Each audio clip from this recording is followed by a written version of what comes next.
Mahindra's SUV roots run deep, and as a sports utility vehicle maker, it has become synonymous with this body style, a body style that's now extremely in demand across segments.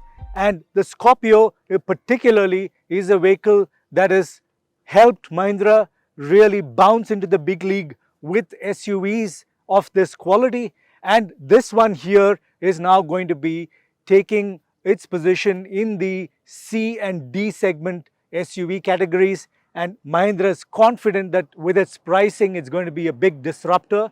Let's take a look at its design. The Scorpio's design has been characteristic, very easy to identify it, even the multiple facelifts that it has had and the one generation in between has kept it very distinctive design and style that is captured in the front fascia with the new Scorpio-N. The 6-slat grille, the straight line that runs across the bonnet, clearly identifying its nose and making its stance very specific. That is all captured here. The light elements are new. In fact, company officials say that this new Scorpio-N is completely new. There's nothing from the old Scorpio that's been carried over into this one.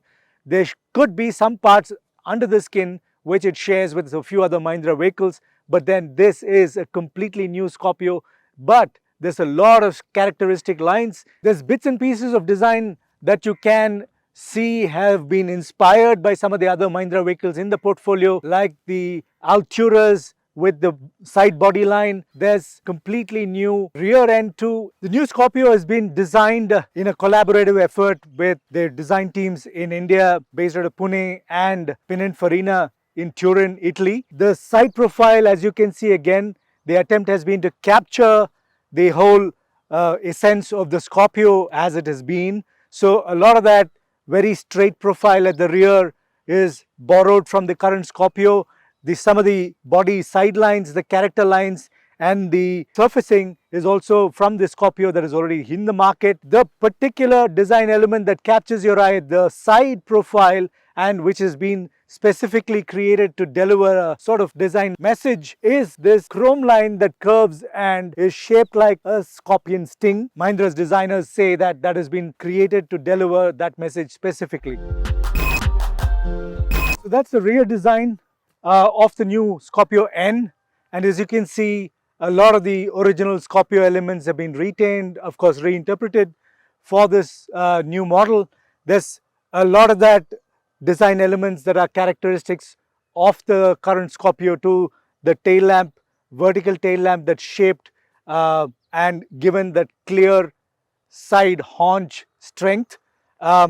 Progressive turn indicators now, the tailgate being rather vertical, again a very Scorpio trait, and of course the side opening door which gives access to the boot, which can be used, and also the third row of seats can be folded to expand the boot. The boot is not sizable with the third row opened up, but it is still a very usable boot.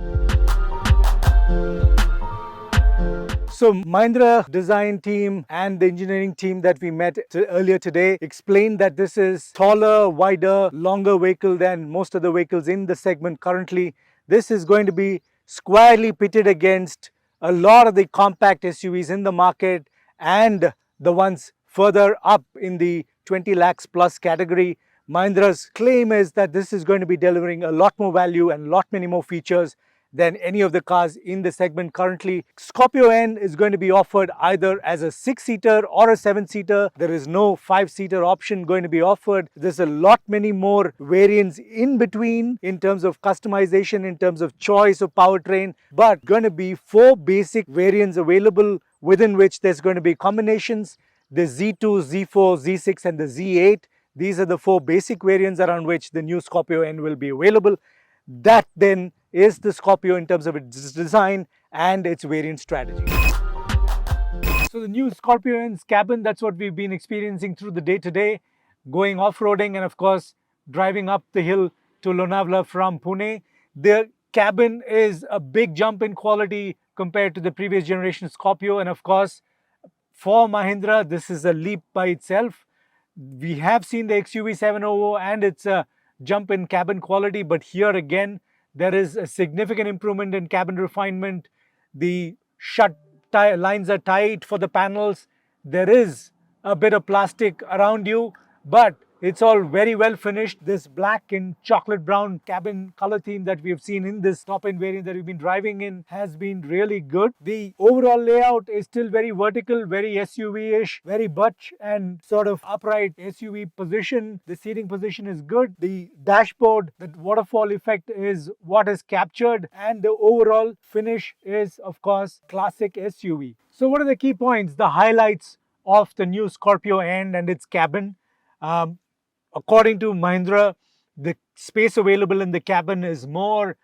Segment benchmarks have been compared. There's more shoulder room, more headroom, and more legroom. According to Mahindra officials, it is quite evident when you sit in the cabin too. There's a lot of space for the first and second row passengers. The third row is a little tight, and of course, the third row, when engaged and used, is going to be quite a bit of encroachment into the boot area. So you would possibly only be able to use cabin-sized luggage in the boot, or maybe soft luggage. But with the third row folded, you have a lot of space. The spare wheel is mounted under, so it is accessed from outside the vehicle. The overall cabin space is quite a good amount, very useful, and quite a lot of tall passengers will still feel comfortable in the car. The sunroof, of course, is available. The headroom available for second row too is, there's no compromise, and the roof liner is scooped enough to allow more headroom. The cabin quality, let me emphasize that again, is complemented by the refinement coming through from the engine and the NVH packaging. It is quite a quiet cabin, and there's very little of the engine and powertrain noise that seeps in except under hard revving conditions. Overall, the highlight features in the cabin include a dual zone climate control, leatherette seats, Trinox connected app that gives you a lot of connected features, and a whole list of other wireless charging and wireless connectivity options, including Apple CarPlay and Android Auto. So the refinement improvement that I was talking about in the Scorpio-N also includes some of the changes where, you know, the previous Scorpio had slightly very rudimentary sort of announcements that seemed to be a misfit with the overall image that the exterior delivered. Some of that has been corrected. The overall refinement in terms of the man-machine interface, the announcements that you do get in terms of warning lights, warning announcements, and the others have been improved. They are far less dramatic, if I can use that term. And of course, you do get a 20.32 centimeter touchscreen infotainment and a 17.78 centimeter digital information screen with the digital instrument cluster.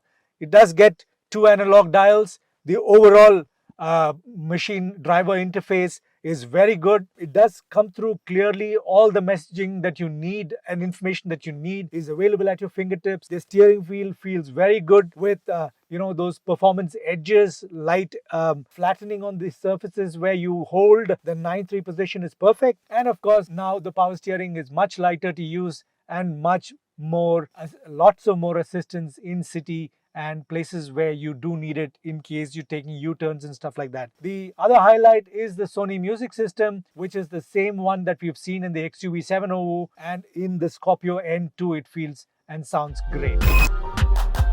Gearbox options for the new Scorpio-N. This one that we've been driving is the M-Hawk 2.2 liter turbocharged diesel engine that delivers about 175 PS of peak power and 370 Newton meters of torque. There is a step down version that we have not been offered for a test drive, but that delivers about 132 PS of peak power and 300 Newton meters of torque. The diesel engine gets both manual and automatic transmissions, both 6 speeds. What we've been driving is the automatic. There is going to be the manual available first off, and then the automatic will follow suit. Similarly, there will be 4-wheel drive options available, but may not be immediately at the time of launch. The other petrol engine on offer, of course, there's petrol too, is the 2-liter turbocharged petrol engine that delivers about 203 PS of peak power and 370 Newton meters of torque. Definitely feels light-footed.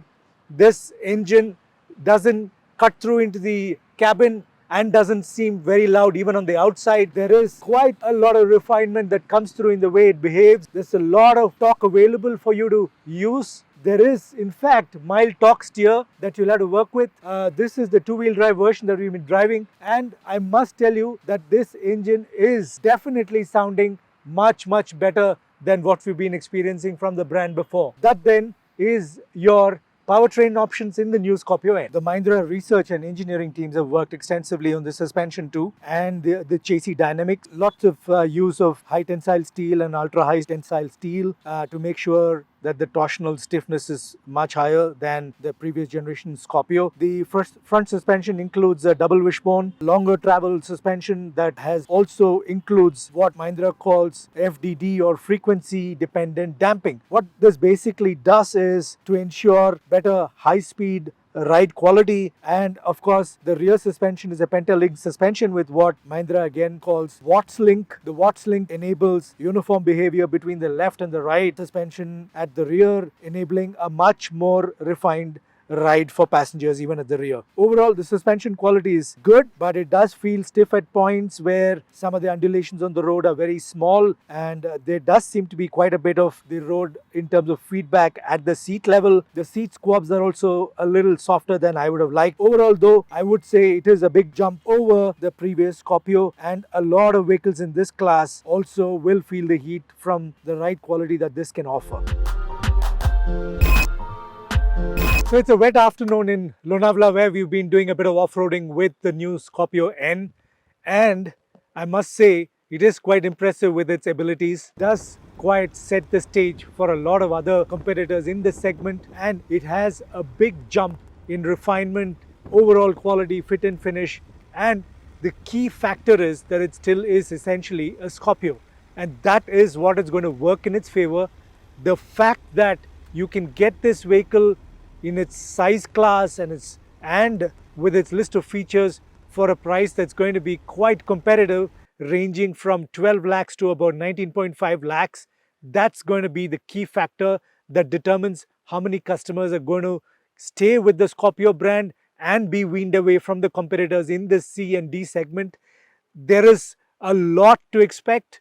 There are some niggles, there are some issues inside the cabin, which ergonomics issues which do stick out sometimes, and some of the quality factors that determine vehicles that sort of give you that slight edge in the premiumness in the 20 lakhs plus segment. Those are issues that may be lower with the Scorpio, but this still is a very compelling package, and I think a lot of new buyers will come into the Scorpio fold, in addition to, of course, the loyal Scorpio fans that have been there with the Scorpio all these years.